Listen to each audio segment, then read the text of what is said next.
Hello everyone. So welcome to class 2 of Financial Accounting and Cost Accounting CMA Foundation class.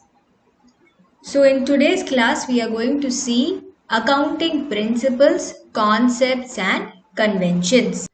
So like we discussed in the previous class, there has to be uniformity in accounting. Then only we will be able to compare with the accounts of other entities, compare the accounts of the same entity across different years, and then take some fruitful decision as to the performance of the entity, what is the growth of the entity, what are the areas that the business can be improved, what are the different areas of expansion available. So decision making is possible only when there is uniformity in accounting. So that is why certain principles have been set.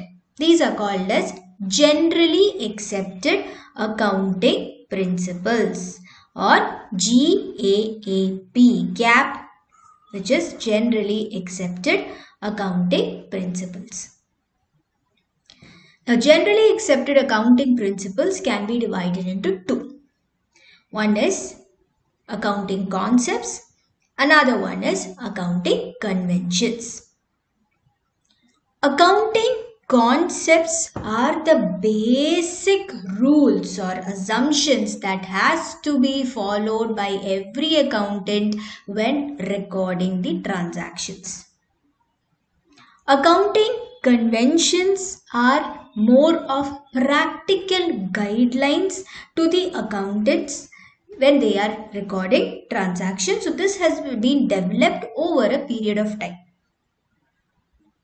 But both together form the accounting principles and both has to be abided by the accountant when he is recording the transactions.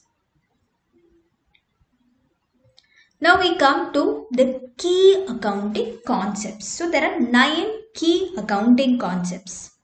First one, business entity concept. Business entity concept states that the business has a separate identity. It should have an identity different from the owner. Owner and the business is not the same. Owner is different and the business is different. That is business entity concept. If I am owning a shop,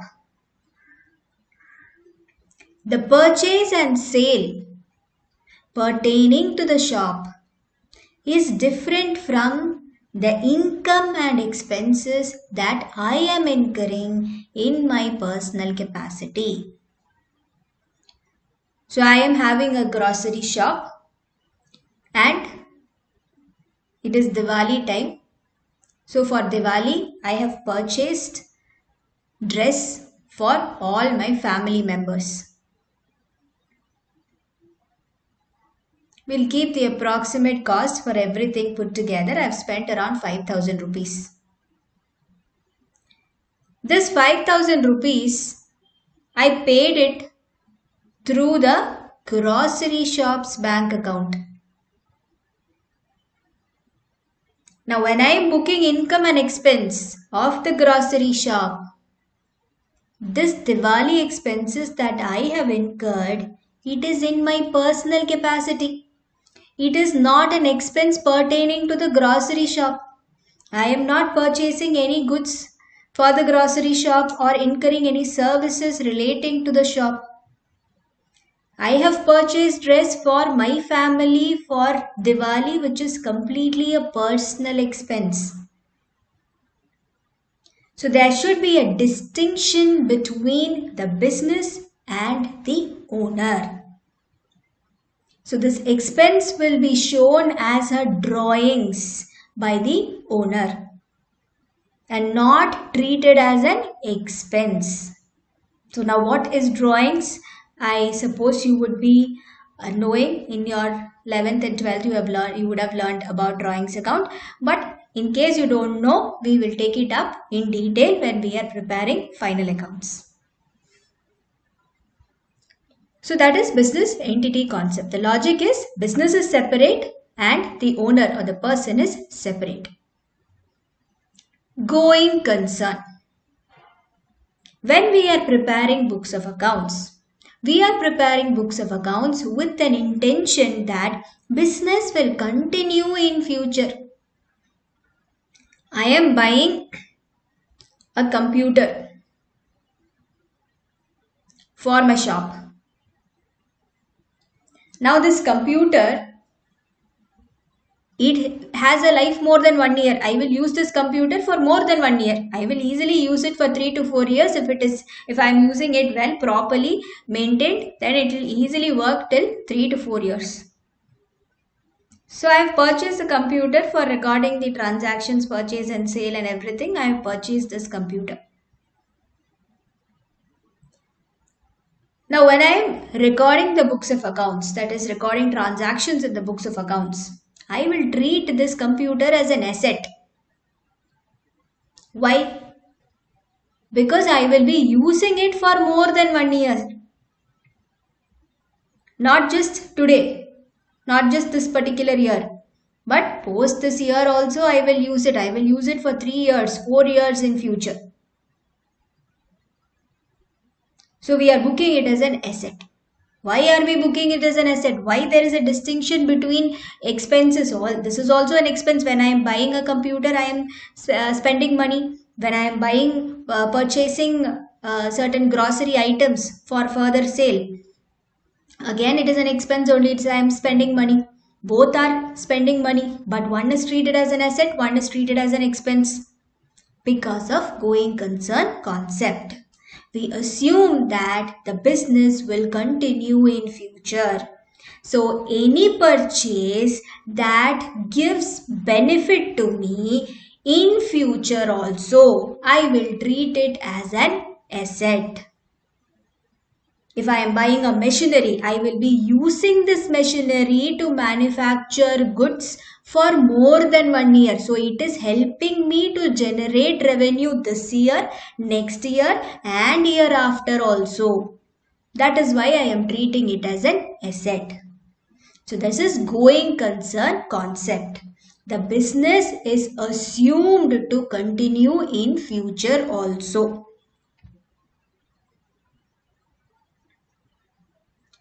Next we have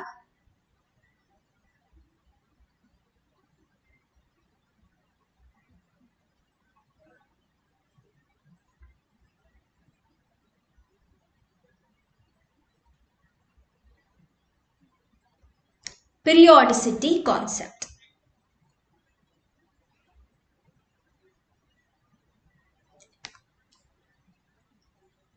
Periodicity or accounting period.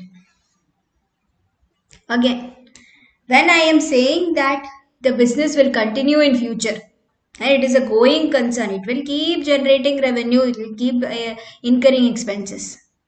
How will I know what is the profit or loss? To identify profit or loss, I need to stop at one point, right? That is accounting period. I assume every year I am deciding that every year I will close the books of accounts and then I will identify what is the profit or loss for that year. This is called as accounting period. Accounting period concept is coming because of going concern. Everything is related. If you see all the concepts, they are related to one another. It's like a story. There is a business. Business is different from the owner. The business continues in future. So it is a long-term affair. Because it is continuing in future, we need to stop at necessary stops to identify what is the profit or loss. So that is called as periodicity or accounting period concept. Then we have money measurement concept. Can we record everything in a particular business? Everything that happens in a business. We need not record everything that happens in a business, right? We need to record only the transactions that can be expressed in monetary terms. So a particular seller is entering into a contract. with a buyer. And the contract entered states that X quantity of goods will be purchased over next 5 months.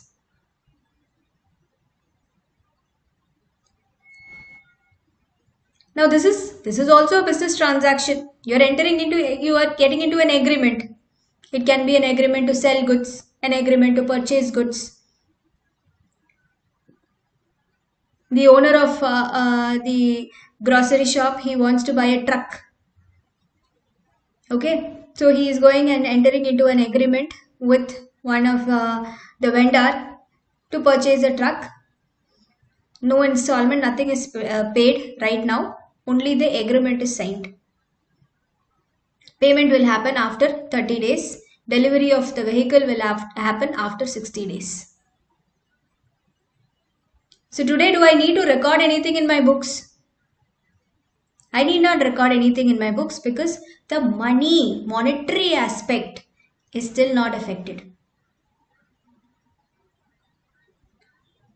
I am running a business and I am short of staff. In the grocery shop, I had 2 staff. Both of them resigned. Again, it is Diwali time. There is too much of rush. My brother, he saw me struggling and he came and he told me, I'll help you.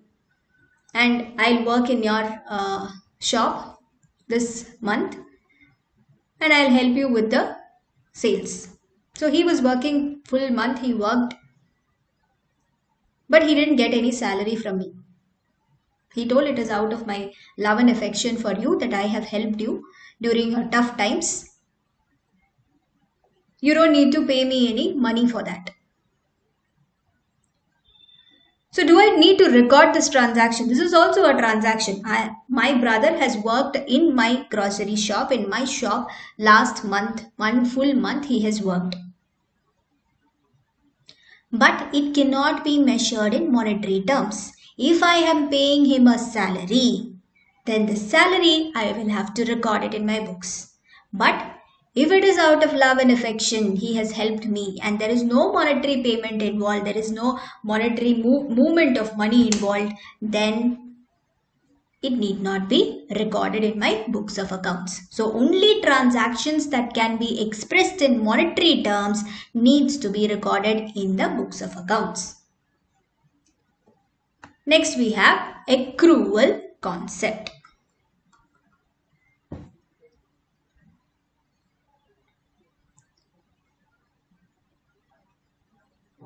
Our accounting system works on accrual concept. It does not work on cash concept. Accrual system of accounting means we need to recognize a revenue or recognize the expense as soon as it is incurred. So I am buying goods on credit. So again, I will take the example. I think for this entire module, I am going to take the example of a grocery shop only. So again, we go back to the grocery shop. I am purchasing goods for my shop. Okay. And I am asking my supplier, you please give me 30 days time to make the payment. He is also agreeing. So I have purchased the goods. The goods have been delivered. And I am selling the goods. When I am selling the goods, the customer is telling me, please give me 15 days time to make the payment. I am telling okay. Okay. So the purchase happened today. The sale also happened today. Did I pay any money towards the purchase? No. Did I receive any money towards the purchase? No. But can I measure the value? Yes. I have a purchase invoice. I need to make payment in future date. I know the value also. I have the sale invoice. I know how much I have billed the customer. How much he has to pay me after 15 days. The value is determined. Okay, so the money measurement is done. So when should I record it? Should I record it on the date of sale or purchase, or should I record it when I receive the money? Accrual concept says you need to record it on the date of sale or purchase and not when the money is received or when the money is paid. This is accrual system of accounting. Next we have dual aspect. Dual aspect means each and every transaction will have two aspects, a debit and a credit. And there is also a very important accounting equation, assets is equal to capital plus liability. Now what is this dual aspect concept? When I am purchasing goods, two things are happening. One is goods are entering. I am buying the goods. I am getting the ownership of the goods. The second aspect is I am paying money. So two aspects. And they will be there opposite to one another. When I am selling goods, I am selling the goods. The ownership moves from me to the customer. And the customer pays me money. I am receiving. So one is going out and money is coming inside. Two aspects opposite. If it is a credit purchase or a credit sale, like the one that we discussed in accrual concept, I am buying the goods. So the goods have come. I have not yet paid money, but money is payable. There is again an opposite entry is always there. Money is payable in future. So every transaction that we take will have two aspects which are opposite to one another. That is, one will affect your debit and one affects your credit. This particular equation, that is asset is equal to capital plus liability, we will take it up in detail in the upcoming classes. Next, matching concept. The expenses of a period must be matched against the revenue for the same period. How will we identify profit or loss? It is income minus expense. The income that I have earned during the accounting year and the expenses that I incurred towards earning this income during the accounting period gives me my profit or loss. I have purchased a machinery which has a life of 5 years. Okay, every year it will give me some 1 lakh of goods, and if I keep 1 rupee per item, I will get 1 lakh rupees by selling this 1 lakh goods. 1 lakh, 1 rupee per item. Very simple math.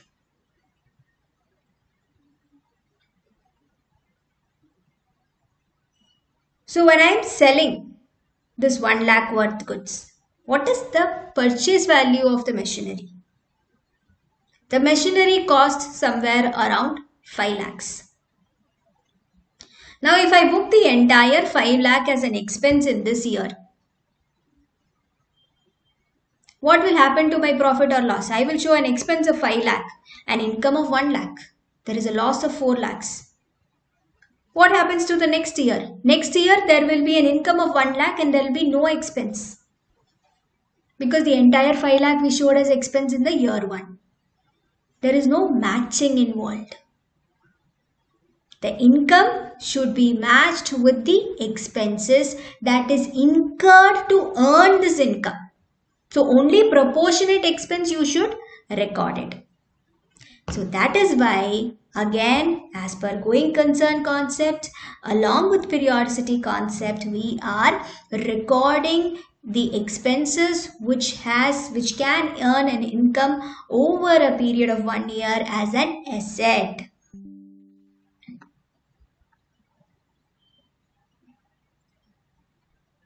And what do? We charge depreciation every year.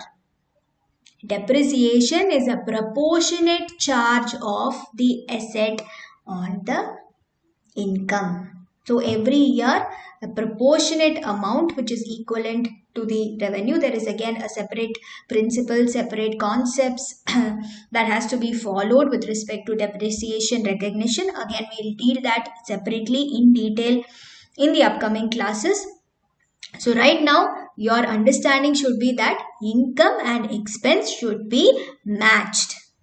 If a particular item is an expense that is incurred which can generate revenue more than 1 year, then proportionately only that expense needs to be recognized. This is matching concept. Then realization. Revenue is recognized only when it is earned, which means if I enter into an agreement with Mr. X and that every month he will purchase 10 kgs of rice from my store, I should not recognize revenue now itself for the next 12 months. No. When the actual sale happens and the invoice is raised, then only I should recognize the revenue. This is called as realization concept. Only when the revenue is realized, that means the actual sale happens, then only the revenue should be recognized. Next is cost concept. Cost concept is very simple. We record all the transactions at cost. We don't take what is the current market value. We record them as per the actual cost that is incurred. So we have studied business entity, going concern, periodicity, money measurement, accrual, dual aspect, matching, realization and cost concept. Okay, I hope the concepts are very clear for you. These are the fundamental concepts or the fundamentals of accounting that every accountant should know. So no matter you learn all the professional courses, you might have all the professional degrees with you, but before all that, you need to be thorough with the fundamentals. If the fundamentals are not strong for you, then it will be very difficult going forward as as you dig deeper into different aspects of accounting.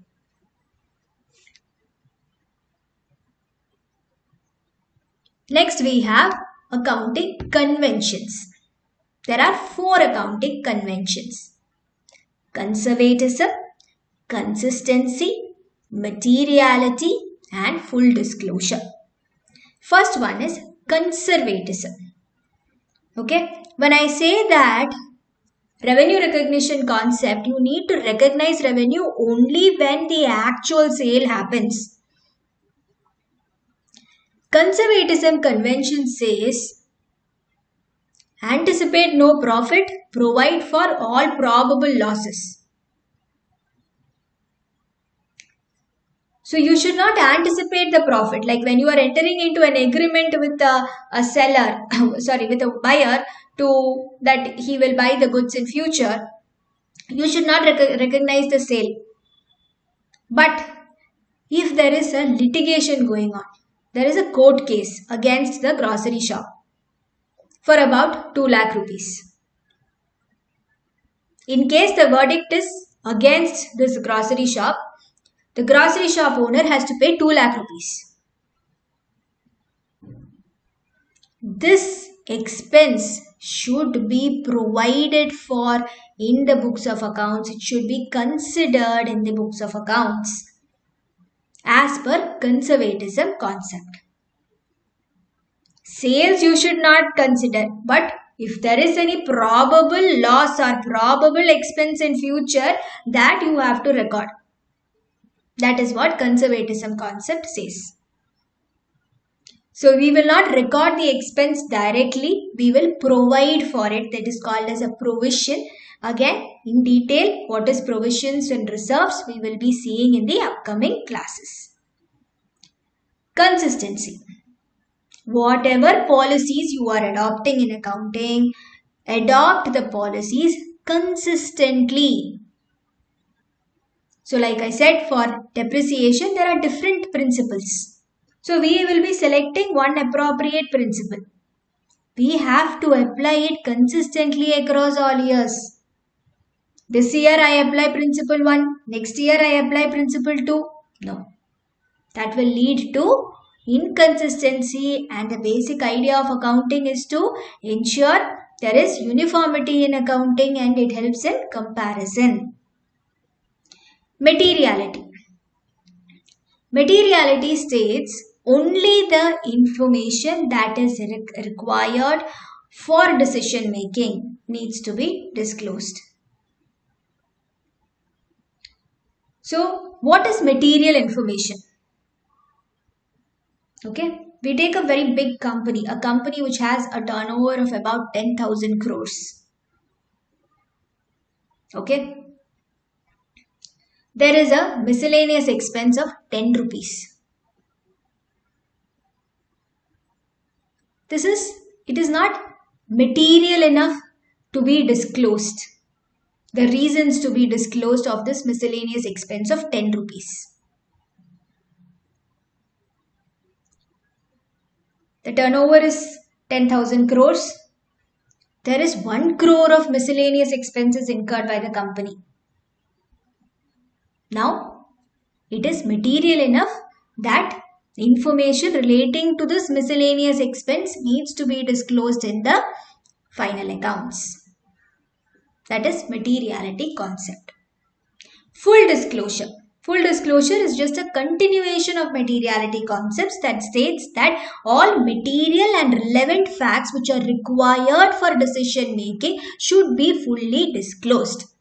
So if there is 1 crore of a miscellaneous expense that is incurred by the company has to clearly disclose in detail as to what is the nature of this miscellaneous expense, why is this being classified as miscellaneous, and an appropriate classification is not being given as, like, for example, it's a rental expense or it is any other particular type of expense, why it is being regarded as miscellaneous. So a detailed disclosure will be required.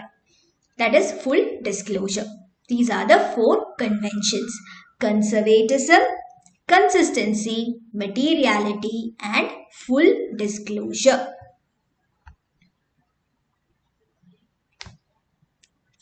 Okay, so we'll close the class for today. Just brush up on the topics that we discussed so far and join us for the next class where we'll be discussing about capital and revenue transactions. So happy studies and thank you.